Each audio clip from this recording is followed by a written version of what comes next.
Assalamualaikum Fathiha. Good morning. How are you? Waalaikumsalam Wahida. Good morning too. Alhamdulillah, I'm doing well. All right, great. Without further ado, let's start our discussion. We both agreed to analyze non-verbal behavior in a social setting, which is an interview session, right? Yes, and hey, I found a perfect video for us to review. I think we will find a lot of interesting examples there. Wow, that's great. Well, before we continue with the analysis, Fathiha, do you have any idea on what actually non-verbal behavior is? From what I understand, nonverbal behavior is the process of sending and receiving message without involving words either spoken or written. I hope I am right. You are right. Nonverbal behavior is the transmission of information through the use of body language, including eye contact, facial expressions, gestures, and more. Even now, when I'm talking, I am applying nonverbal behavior too, which I widens my eyes, my hands are moving, and etc. Sometimes this nonverbal behavior happens unconsciously, and it might be our habit too, right? Yes, true. Nonverbal behavior happens unconsciously since it is interrelated with verbal messages. Imagine if someone is talking without nonverbal behavior, it means that the person is talking while being froze like the statue. How weird would that be, right? Yeah, I know that because people do this nonverbal behavior depending on the situation to match the context and setting. Well, we will look at how people use this nonverbal behavior in a professional setting, which is an interview session. Let's watch the video. Alright, playing the video now.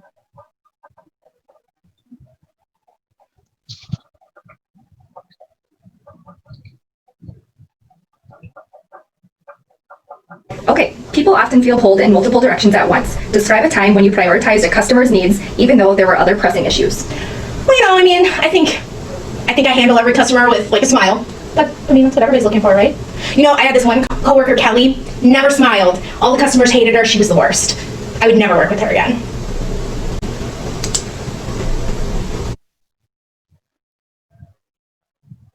All right. The first thing that I would like to point out is the gestures. Gestures are how your bodily actions communicate particular messages either in place of or in conjunction with speech.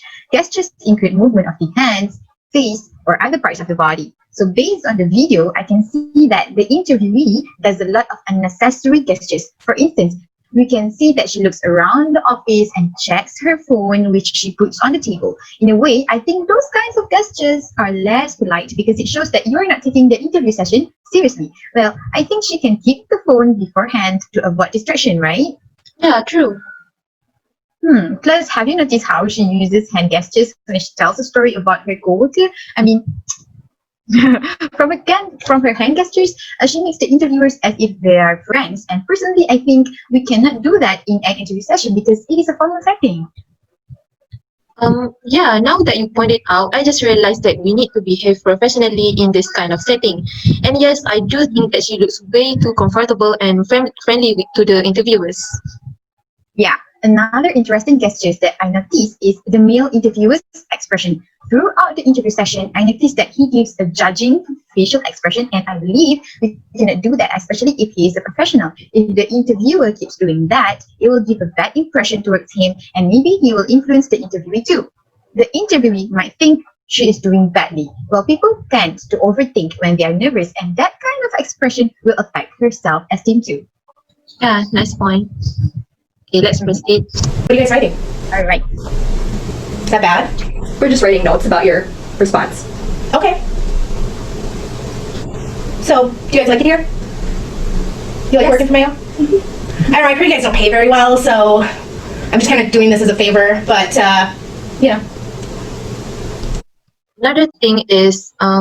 Another thing I would like to say is about proximity. Proximity is the physical closeness between people when communicating. As we can see in the video, the distance between the interviewer and the interviewee is fairly good, I would say. I wouldn't say it is excellent distance, for sure, because in my opinion, they are sitting a little too close to each other. As we can see, there are two interviewers there, and the female interviewer was a bit further from the interviewee because of the way they sit.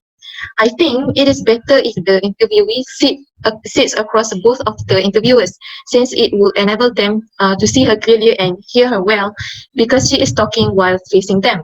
And from what I know, observing body language and gestures is important in interviewing someone, right? A good gesture would give a good impression to other people. So I think if the seating arrangement was changed, like I said before, by facing each other, they could judge and observe her better. So yeah, that's what I think. Let's proceed. Okay, wait. Before we go to the next part, I would highlight on the posture. Yeah, posture. Posture is simply the posture of the body, and posture conveys information about interpersonal relations. For instance, personality traits such as confidence, submissiveness, and openness. So from the clip shown, I noticed that the posture of the interviewee is, I would say, too comfortable and not suitable to sit like that in an interview. In a way, it shows that the interviewee is way too confident, I would say.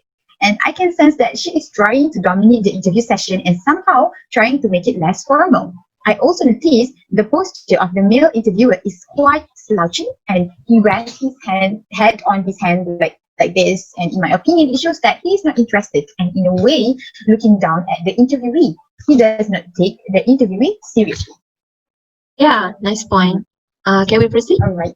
Right. We will just move on to the next question, if that's all right. Yeah, totally fine. Okay. In some environments, it's important to follow procedures very closely. Describe something you've done that illustrates your commitment to doing this. Well, I mean, I kind of think I already touched on that in the customer service question. So do you guys maybe want to move on to the next one? Careful listening and effective communication go together. Tell me about a specific time when your skill in listening helped you communicate better. Great. I think communication is key no matter what role you're in. I know in one of my past positions, I was working with the clinical side of things, which obviously operates in a little bit of a different way than human resources. So I really needed to listen to what they were talking about and understand their acronyms and the clinical terms to really get a good idea of what they were looking for in a candidate. So what I did was I would actually have an intake session with that manager and sit down with them and have them explain in detail what they're looking for someone on their unit. And then in turn, I can take that information when I'm looking at their postings and recruiting possible employees to really find the best match. Okay, I might have few to add here. I would like to talk about the eye communication or eye contact. Since the visual sense is dominant for most people, eye contact is especially important type of nonverbal communication. From what I see in the video, they had good eye contact. We can see that while they are talking, they maintain their eye contact, especially the interviewee. She made sure to always speak while looking at the two interviewer. I think it is a good way to form a good impression because the way you look at someone can communicate many things, including interest, affection, hostility, or attraction. In this situation, maybe the eye contact could secure interest and hostility. Other than that, eye contact is also important in maintaining the flow of conversation. With eye contact, it enables the interviewee to know whether she should continue what she is saying, or she could know if the interviewer had lost interest about what she is currently speaking about. And if they do seems like losing interest, she could just change it to another topic to regain their interest again.